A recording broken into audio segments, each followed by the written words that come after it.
ओम नमो भगवते वासुदेवाय। ओम श्री कृष्णाय नमो नमो नमः।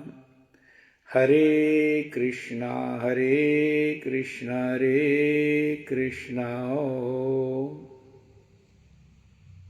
नारायण नारायण श्रीमद् नारायण नारायण नारायण नारायण नारायण श्रीमद् नारायण नारायण नारायण सतगुरु नारायण सतगुरु नारायण नारायण नारायण श्रीमद् नारायण नारायण नारायण कृष्ण नारायण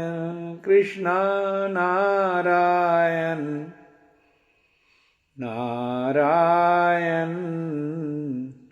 नारायण श्रीमद् नारायण नारायण नारायण भजमन नारायण नारायण नारायण।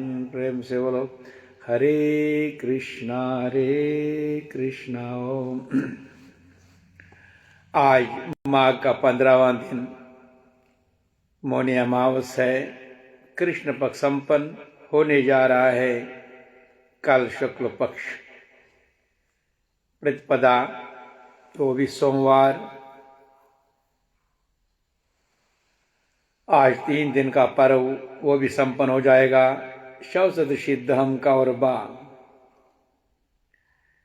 आप तीसरा चरण जो महाभारत आज हम अमृतपान करते हैं, जो युद्ध शुरू हुआ छठे पर्व में, छठा पर्व ही 10 दिन जो जिसके निगरानी में सेनापति में वो है भीष्म पितामह। इसलिए भीष्म पितामह की अगुवाई में सेनापति बने तो वही वहां से कुरुक्षेत्र का जो ये युद्ध 18 दिन का वो शुरू हुआ। मैंने कल कहा वो 7 अख्योनी फौज अर्जुन के पांडवों के पास, 11 अख्योनी फौज कौरवों के पास। एक एक अख्योनी फौज में जब हम पैदल फौज देखते हैं या रथ या उनमें घोड़े हाथी कितने कितने थे, जब हम पैदल फौज देखते हैं 1,09,350। एक अख्योनी फौज में 1,09,350।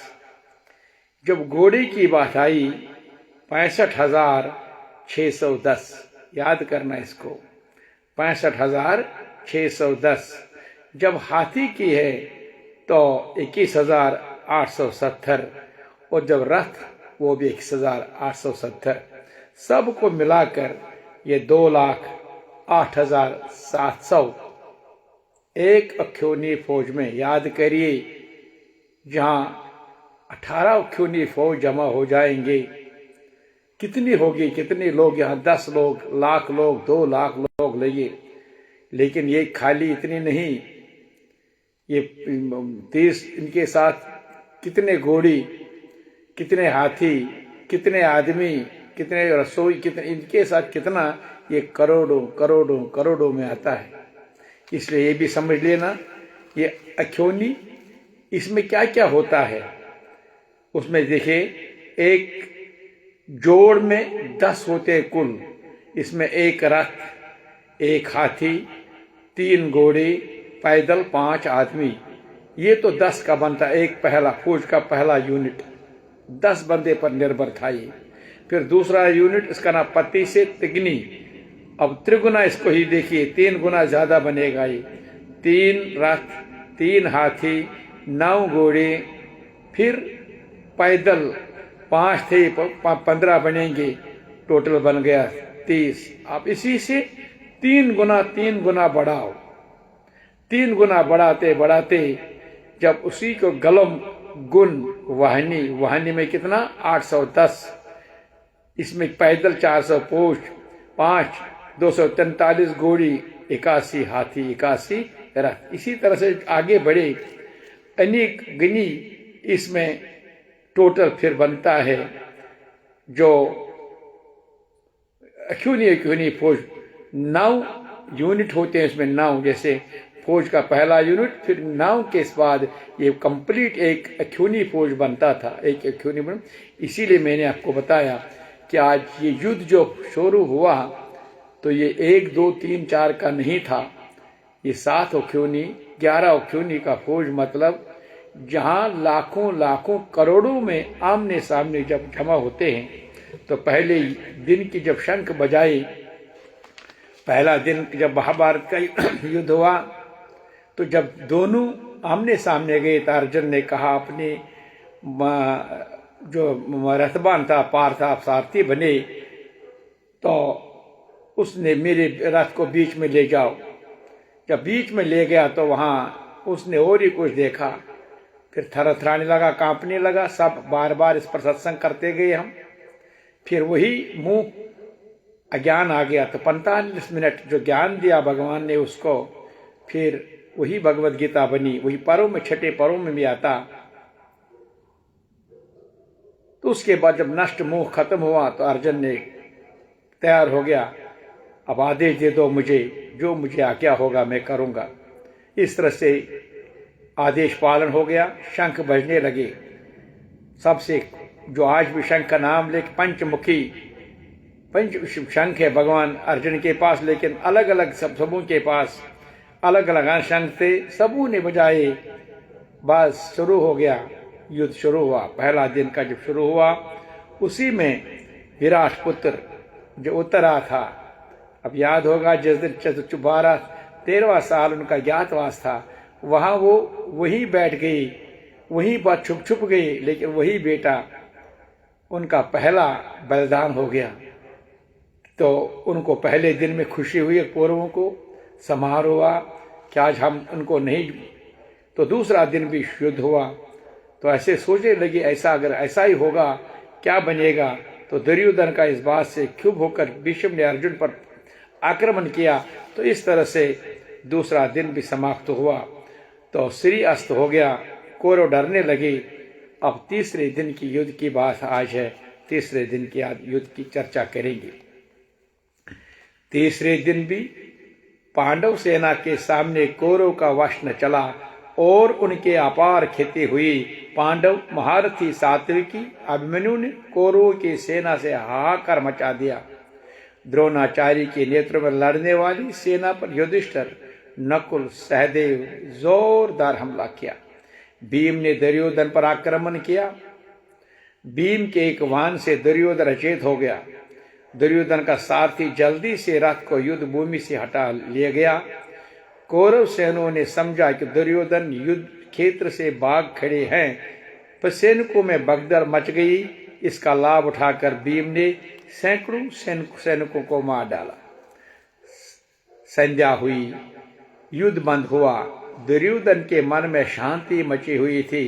वह सोच रहा था कि यदि पांडव ऐसा प्रबोध करेंगे, अगर ऐसा ही करे, ऐसा प्रबोध रहे, कौरव की हार निश्चित है। वह रात्रि के समय भीष्म के शिविर में गया और कहने लगा, पितामहा, पांडव हमारी सेना को बहुत ही क्षति पहुंचा रहे हैं। पांडवों के प्रति आपके मन में स्नेह है, इसलिए आप हृदय से उन्हीं की विजय चाहते हैं। आप जी लगाकर युद्ध नहीं करते। भीष्म ये सुनकर कपित हो उठे और बोले, दुर्योधन, मैंने तुमसे पहले ही कहा था, पांडव अजय हैं। वे विपत्तियों से विचलित नहीं होते, उनमें अपार धैर्य है। फिर भी मैं तुम्हारे यथाशक्ति प्रयास करूंगा। जो मेरा कर्तव्य बनता था, अगर मैं ये छल करूंगा, लेकिन जो सामने वाले हैं उनकी मैं बात करता हूं, उनकी मैं यही कि वो धैर्यवान है, वो थोड़ी बातों नहीं डरते, कि वो सामने आकर लड़ने के लिए, हार जीत नहीं, जो लड़ना कर्तव्य बनता है, इसलिए वो उनके पास धैर्य शक्ति है। चौथे दिन की लड़ाई। अब भीष्म पितामह ने में युद्ध आपकी देखिए। चौथे दिन भीष्म ने बड़े प्रबल योग में पांडवों पर आक्रमण किया। पांडव सेना में हाहाकार मच गया। उनके सामने अर्जुन का भी वश नहीं चल रहा था। कृष्ण ने अर्जुन के भीष्म का सामना करने के लिए बार बार तेजुत और प्रोत्साहित किया। अर्जुन ने अपने विशाल गांडीव से बड़ी तेजी से एक बार फिर तक्षणवान भीष्म पर छोड़े। यही नहीं, उन्होंने भीष्म के रोकने के सामना करने पर भी संध्या होते होते असंख्य सैनिकों को मार डाला। इस प्रकार पांचवें, छठे, सातवें दिन भी भयंकर युद्ध चलते गए। प्रतिदिन कौरव और पांडवों की सेना खिन्नत हो रहे हैं। सारे ये जंग युद्ध है,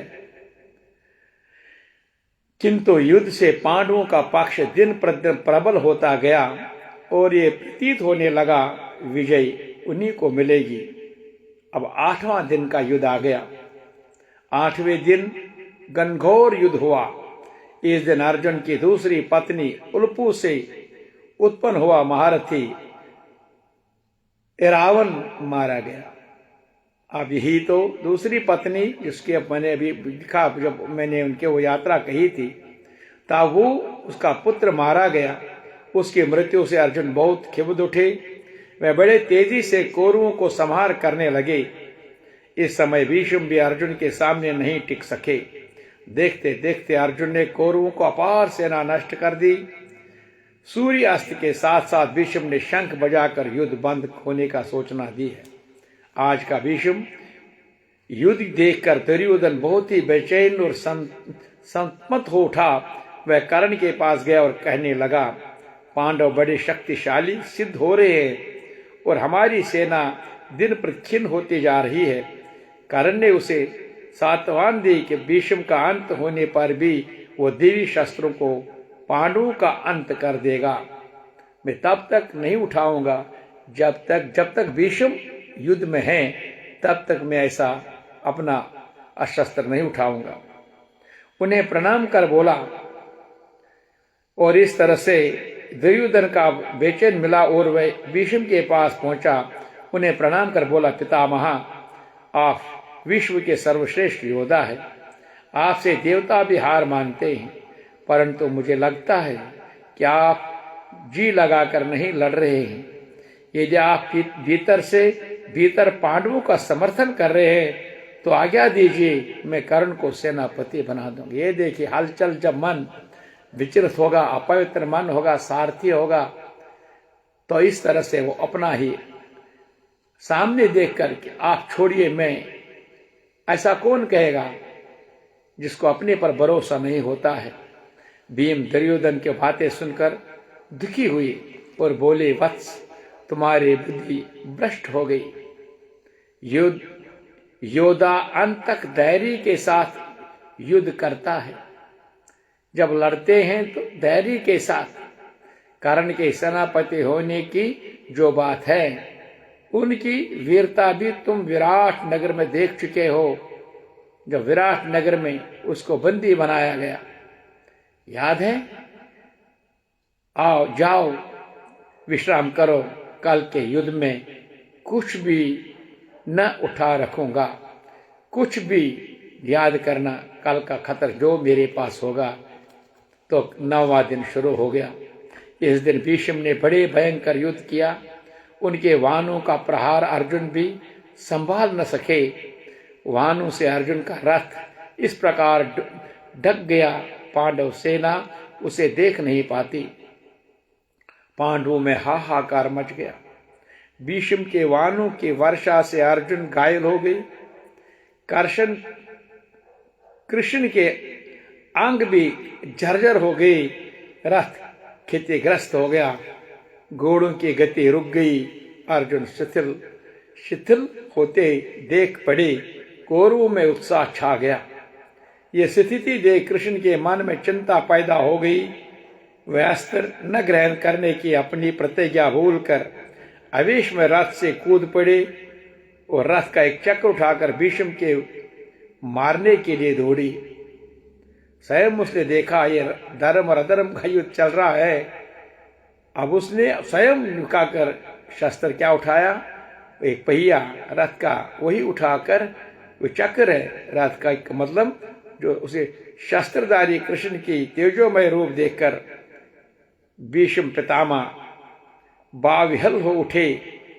कृष्ण का क्रोध शांत हुआ। वे वापस अपने रथ पर आ गई। संध्या हो चुकी, युद्ध बंद होने की शंख बजा उठी। बहुत बातें इसमें हैं, लेकिन मैं जल्दी जल्दी आपसे करता हूं, क्योंकि अब यही कारण अर्जुन आगे झुक गए। लेकिन अब ये भी तब देखकर इसका, क्योंकि भीष्म पितामह जानता था ये स्वयं नारायण है, इसका रूप देखकर ही वो इतना गदगद हो गया, इसको रूप देखकर।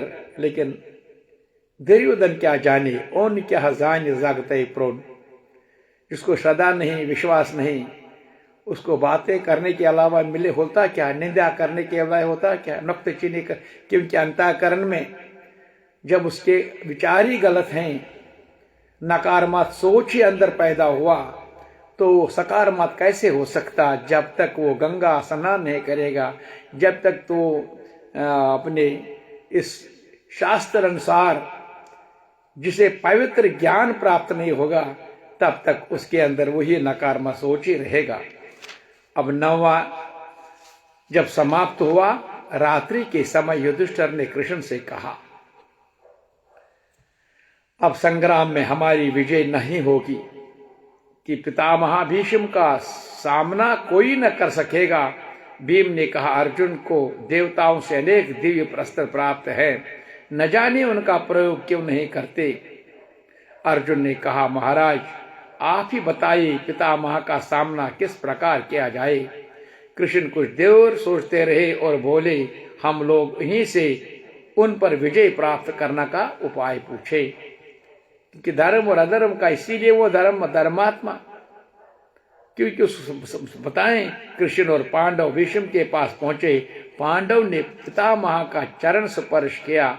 युधिष्ठिर ने निम्रता से कहा, पितामह इस युद्ध का परिणाम हमारे पक्ष में नहीं जान पड़ता, क्योंकि आपके परास्त करना किसी के बस की बात नहीं। यदि कौरव की विजय हुई, देश से धर्म सत्य का लोप हो जाएगा। ये आप जानते हैं महाराज, कि आपने प्रतिज्ञा की कि मैं इस भीष्म, जहां तुमने वो प्रतिज्ञा में शादी नहीं करूंगा, क्योंकि मैं केवल सेवा करूंगा। लेकिन किसकी सेवा, धर्म की क्या, धर्म की नहीं। लेकिन अगर ये हार गई, ये जीत गई, ये मतलब अधर्म का, फिर बहुत राज होगा।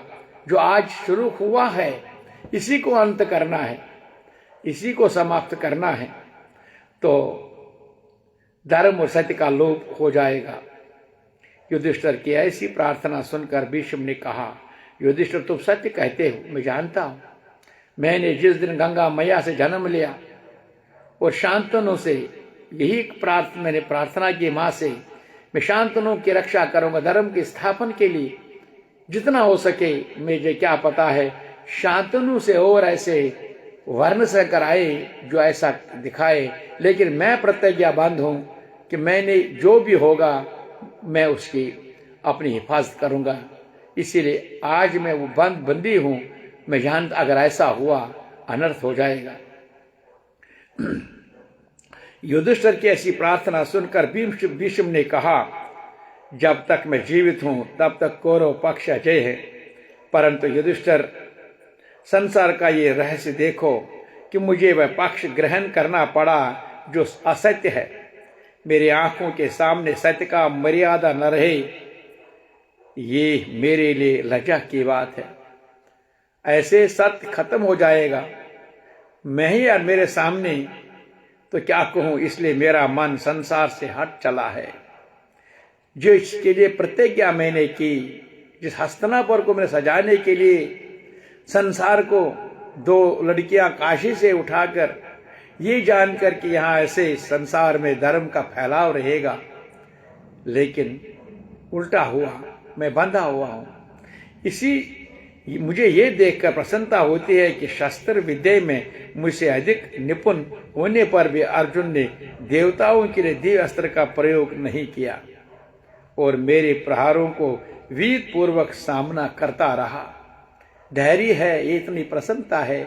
अगर कोई रक्षा करेगा ऐसा ही है, क्योंकि विचलित नहीं होता है।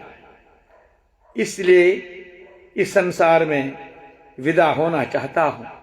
मैं मन करता है, लेकिन प्रतिज्ञा की मैंने इस हस्तिनापुर की, इस संघासन की। इस तरह से मैं जानता हूं, जो आपको रूप देखकर अर्जुन का खासकर जिसकी इतना ताकत है, उसने ताकत पर भी उसने प्रयोग नहीं किया। ये बड़ी प्रसन्नता की बात है।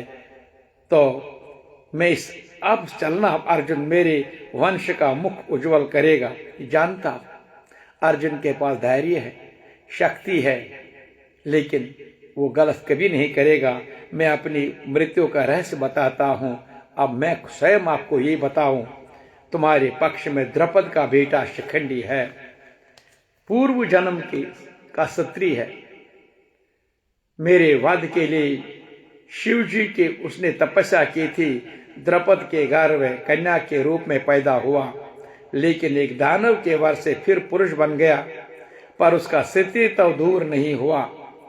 यदि उसे सामने करके अर्जुन मुझ पर 3 तीर बरसावे तो मैं अस्त्र नहीं चलाऊंगा। ये मैं आपको क्यों?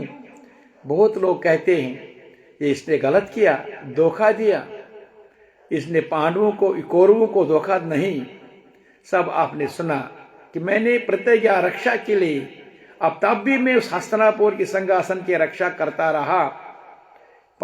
धृतराष्ट्र ने क्या किया, पांडव ने क्या किया, फिर धृतराष्ट्र को देखकर भी तब भी मैं ये प्रतिबंध था, मैंने प्रतिज्ञा की थी। लेकिन आज जब मैं ये देखता हूं कि जब ऐसा जीत अधर्म की होगी, ना फिर मेरा ये प्रतिज्ञा किस बात की। तो इसलिए मैं सीधा हारना भी नहीं चाहता, लेकिन जीना भी नहीं चाहता। जैसे आप लोग भी बहुत होंगे, दम कर रोजो पानव कथ करना छीन मई वार लगई, वाह इंसान हतस हर जाए लोग मुतियत नार लगई। कितनी लजा आज लोग भी रो रहे हैं, क्योंकि आज जब देखते हैं एक अधर्म है, फिर धर्म की भाषा को अपनाते हैं, धर्म की पूजा को मानते हैं। कितने संकट होता है जीवों को। ये अधर्म है, ये असुरों का काम है, ये हमारा मानवता का काम नहीं। इसलिए दम कर रोजो पानव कथ करना छुनवार लगई, वाह इंसानियत मानवता को हर जाए लोग मुनार लगई। ठेक दर द्राय अमी धर्म मानवता इंसानियत, ठेक दर द्राय धर्म पाठ पाठ पढ़ मुजर जबान, गोल यम वे मजहब यम दावाधार लगई। जुनून वथन जैर यवन खूनश ग्रह लगन, जुनून यवन जैर यवन जुनून वथन जैर यवन खूनश ग्रह लगन। वन है वार या पोज मगर वन वार लगे। यही बात यहाँ भी दिखी। समय समय पर जो विद्वान लोग ऐसे ये विषम पितामह सब देखते हुए भी धमफट हो गया। क्या बात करूं, प्रतिज्ञा भी की, ये भी देखता हूं। यही कारण है कि उसने विषम युधिष्ठिर को अपना सारा राज बताया। ये मेरा मृत्यु ऐसा होगा उसके बगैर, क्योंकि ये जीत मेरी मंजूर नहीं है। ये मैंने इसलिए प्रतिज्ञा नहीं की थी, क्योंकि एक स्त्री के रूप सामने आएगी, वो भी द्रौपद का पुत्र बन के, पुत्री बन के आए, फिर उसको वरदान मिला, लेकिन पुत्री ही अभी वो औरत ही है। जब वो सामने आएगा, वो मैं जानता हूं औरत का रूप है, तो उस पर मेरा प्रहार नहीं होगा। बस अगर ऐसा हुआ तो ये निश्चित है। 10वें दिन का युद्ध भीष्म पितामह के निगरानी में 10वें दिन का युद्ध प्रारंभ हुआ। आज भी भीष्म का बाण वर्षा पांडव नहीं रोक सके। आज भी भीष्म के बाण जितने चला रहा था, पांडवों में आतंक छा गया। युधिष्ठिर अधीर हो उठे। ऐसा समय शिखंडी भीष्म के सामने आकर डट गया। जो रातों रात बात बनी और उसको सामने एक बार शिखंडी सामने लाया और उसके सामने युद्ध कर खड़ा किया। शिखंडी को देखते ही भीष्म ने अस्त्र त्याग दिए, पर शिखंडी के बाणों का कोई प्रभाव भीष्म पर नहीं पड़ रहा था। उसी पृष्ठ पर पीछे अर्जुन बैठे थे। कृष्ण ने अर्जुन को शिखंडी की आड़ लेकर भीष्म पर बाण चलाने को कहा। अर्जुन ने कहा, भगवान ये बात बड़ा अन्याय है। मैं शिखंडी की आड़ लेकर शस्त्रहीन भीष्म पर कैसे बाण चलाऊंगा। कृष्ण ने उन्हें समझाया, सशस्त्र भीष्म को कोई पराजित नहीं कर सकता। भीष्म ने स्वयं ये उपाय बताया, तुम इनको आज्ञा का पालन करो। भीष्म के बात मानकर अर्जुन भीष्म पर पितामह पर बाण चलाने लगे। अर्जुन के तीक्ष्ण बाण से भीष्म को झरझर करने लगे। बाणों की विद्युत होकर वे रथ से नीचे गिरे, पर पृथ्वी पर स्पर्श नहीं हुआ। वो तीरों की शय पर पड़ी, तीरों की शय पर ही पड़े। इतने तीर, क्योंकि उसने भगवान से मृत्यु स्वयं मांगा, जब मैं कहूं तब मेरे प्राण चले, तब मैं शरीर छोड़ूंगा। और भीष्म के गिरते ही दोनों दलों में हाहाकार मच गया। सबों का प्रेमी उस दिन एक युद्ध बंद हो गया। सभी लोग उनके पास दौड़ उठे। कौरव पांडव सभी उन घेर खड़े हुए और शोक मनाने लगे। दुर्योधन को लगा कौरवों का जैसा अंत हो आ गया। भीष्म ने कहा, मेरा सिर लटक रहा है, इसका उपाय करो। दुर्योधन एक कीमती तकिया लेकर भीष्म के पास आया। बड़ा राज सिंहासन से मंगवाया, पर भीष्म ने अर्जुन को और देखा। अर्जुन ने 3 बाण और सीधे भीष्म के सिर के नीचे ऐसे मारे कि वह सिर के आधार बन गई। फिर भीष्म ने कहा, प्यास लगी। दुर्योधन ने सोने के पात्र से पानी मंगवाया। फिर भीष्म ने अर्जुन की तरफ देखा। अर्जुन ने पुनः बाण संदक पृथ्वी पर मारा, जिसे स्वच्छ जल धारा फूटकर ऊपर से उसके सिर मुंह में भीष्म के मुंह में गिरने लगी। पानी पीकर भीष्म ने कौरव पांडवों को जाने की आज्ञा दी और कहा, सूर्य के उत्तरायण होने पर मैं प्राण त्याग दूंगा। सूर्य जिसी भीष्म अष्टमी आती है, भीष्मोत्तम अभी आएगी न भीष्मोत्तम। इसीलिए ये दिन कितने माँ का कितना महत्वपूर्ण है, मैं कितना कहूंगा आपसे। तो इंतजार करिए, उस दिन जब उत्तरायण होगा तो मैं प्राण त्यागूंगा। भीष्म के शराशय सैन्य होने सुनकर कर्ण अपनी शत्रुता बोलकर उसे मिलने गई। उन्होंने पितामह को करबद्ध प्रणाम किया। भीष्म ने कर्ण को आशीर्वाद दिया और समझाया, तुम युद्ध को रोक सकते हो। तो दुर्योधन समझता है कि तुम्हारी सहायता से वह विजय होगी, लेकिन अर्जुन की पराजित करना संभव नहीं है। फिर भी इसने अपना आशीर्वाद देकर कहा, याद करना, मैंने पहले भी कहा, आज भी कहता हूं, आप अगर कर सकते हैं शायद युद्ध रुक सकता है, लेकिन अर्जुन को पार करना संभव नहीं। किसी भी युद्ध में तुमने ये प्रमाण नहीं दिया कि अर्जुन से अधिक शक्तिशाली हो। तुम्हारे समझने पर दुर्योधन मान सकता है, फिर तुम पांडवों के भाई हो, कुंती के पुत्र हो, तुम चाहे युद्ध रोककर दोनों पक्षों में शांति स्थापित कर सकते हैं। कर्ण ने कहा, पितामह, अब संघर्ष बहुत दूर तक पहुंच गया है, शायद ये नामुमकिन है ये ज्ञान देना इसको, क्योंकि इसको इतना अहंकार था। इसीलिए जितना अहंकार अंधकार में दलदल में आता इंसान, उतना वो अज्ञान की बात ही करने लगेगा। तो इस तरह से उसने कहा, यह संभव है। मैं सूत आदिरथ का भी पुत्र है, जिसने मेरा पालन पोषण किया। मैं असली उसी का जिसने मुझे पालन पोषण किया है। मैं समाज में पतित माना जाता था, आप जानते हैं, लेकिन दुर्योधन ने मुझे राजा बनाकर ऊंचा उठाया। इसका एहसानमंद भी होना।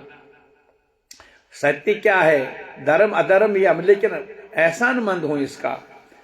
तो मैं इस असमय में दुर्योधन का हाथ साथ नहीं छोड़ूंगा।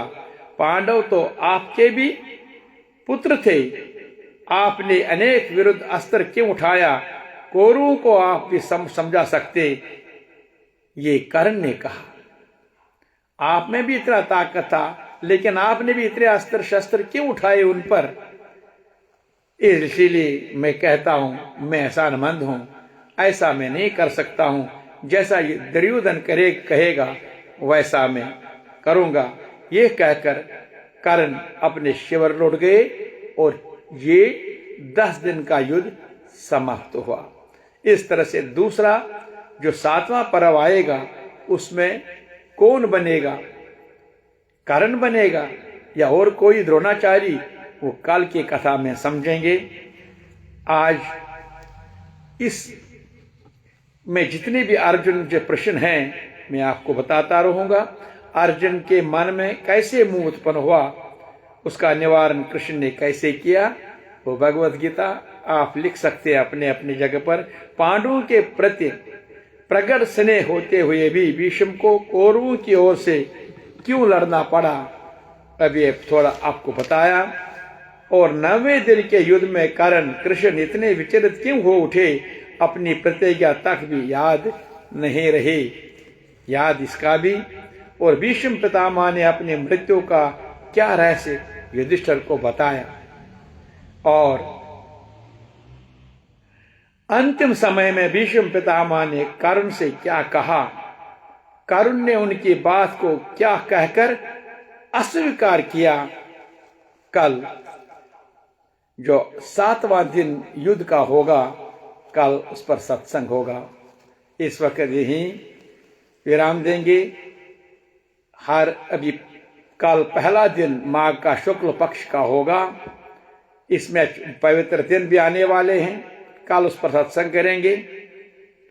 लेकिन इसमें ज्यादा समय ज्यादा नहीं मिलेगा, क्योंकि हवन के लिए भी तैयारी करनी अष्टमी। लेकिन महाभारत को मैं शीघ्र से शीघ्र जितने आप तक ये 10 दिन का आगे संपन्न करूंगा। भागवत जैसे क्या अब महाभारत को, उसके बाद शिव पुराण को भी ऐसे महिमा। शिव पुराण, शिव का मतलब अपना स्वयं का ज्ञान, उस पर भी सत्संग जहां अमृत पान करेंगे। और माँ के अंतिम जिस दिन हमें काकभूषणी महाराज अतिथि बनकर आएगा, हम पूर्ण होकर उनका आशीर्वाद लेंगे और सब कृतार्थ हो जाएंगे। इतनी साधना करते रहो, 3 स्नान और आगे भी अभी अगर आपने नहीं किया होगा निकल पड़ो। आज धूप भी अच्छे है, कल भी सुबह की जरूरी इतवार ही नहीं है, जाओ किसी अमावस के दिन, समय जब भी मन करे, लेकिन ऐसा करते जाओ। और बासी मत खाओ, कालक में खेयो और की ओर में खेयो, सुबह सुल्य बचो। सुबह प्रातः काल में थोड़ा ऐसे अभ्यास करते रहेंगे। और जिन्होंने 3 दिन का पर्व आज रखा है, सबको आशीर्वाद प्रभु सबको सद्बुद्धि दे, सबको सद्बुद्धि दे, ताकि एक दूसरे से प्रेम करें। ये संसार का नियम है, जितना हम दूसरों के लिए अच्छा सोचेंगे उतना ईश्वर हमारा सोचेगा। जितना हम दूसरों की निंदा करेंगे, ईर्ष्या करेंगे, उतना स्वयं ईश्वर हमसे रूठ जाएगा। अगर हम ईश्वर को रूठना पसंद है तो करो निंदा, करो जितनी मर्जी, लेकिन अगर ईश्वर को आपको आशीर्वाद लेना है तो उनके बातों पर भी विश्वास और अमल करो। प्रेम से बोलो हरे कृष्णा। माघ मास की जय। सर्वे भवन सुखिना, सर्वे संतु निरामया, सर्वे भद्राणि पश्यन्तु मां कश्चित् दुःख भाग् भवेत्। कल स्वामी बाईजी महाराज का निर्वाण दिवस है। सुबह में मैं तो गीता सत्संग आश्रम नहीं जाता, आज मैं गीता सत्संग भवन में ही बैठा हूं। तो अगर वहां भी कोई भक्त लोग गए हैं तो वहां भी उनकी पूजा होगी। यहां भी सुबह प्रातः काल में भाई जी महाराज, क्योंकि उनके बहुत ऋणी हैं, हमेशा जब से मैं जम्मू में साधना शुरू की तब उनका आशीर्वाद हमेशा साथ रहा, आज भी है। ये नहीं है कि आज उनका आशीर्वाद नहीं है, आज भी उनके आशीर्वाद से ही। लेकिन कल जब उनका पवित्र निर्वाण दिवस है तो 11:30 बजे 12 बजे मैं वहाँ 1-2 घंटे के लिए आशीर्वाद मांगने के लिए जाऊंगा, और उसके बाद ही फिर ये महाभारत की कथा होगी। उससे पहले माँ की कथा होगी, बीच में हम वहाँ आशीर्वाद के लिए जाएंगे, प्रणाम करने जाएंगे, और उसके बाद ही महाभारत कथा होगी। हरे कृष्णा हरे कृष्णा हरे कृष्णा।